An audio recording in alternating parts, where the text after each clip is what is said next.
Let's go through the basics of a bond energy calculation. You will be given a diagram like this in your exam, and you will be given a table with some bond energies. And in this question, you have to calculate the overall energy change. You do not have to work out any missing bond energy, which makes it much more easier. In order to do this calculation, we need to understand the diagram. So on the left-hand side is where we have the reactants, and on the right-hand side is where we have the products. Where we have the reactants is where the bonds are broken, and where the products are is where the new bonds are going to be made. It is very important for you to label your diagram like this, because then you will understand what is going on.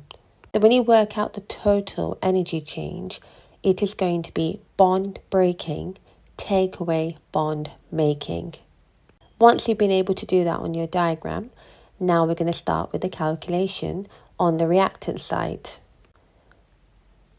Okay, so when we are doing the calculation on the reactant side, we need to work out how many CH bonds we have. We have 1, 2, 3, and 4.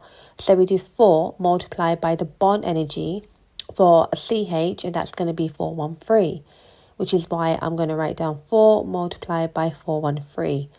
I'm going to open a bracket and then close the bracket, and then outside the bracket I'm going to add the next bond energy, and that is going to be for oxygen.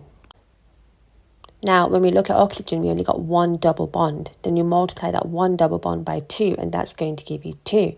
So there's 2 lots of that double bond, so we multiply that by 498. Why don't you finish off the calculation and write your answer in the comments, and let's see if you got it right.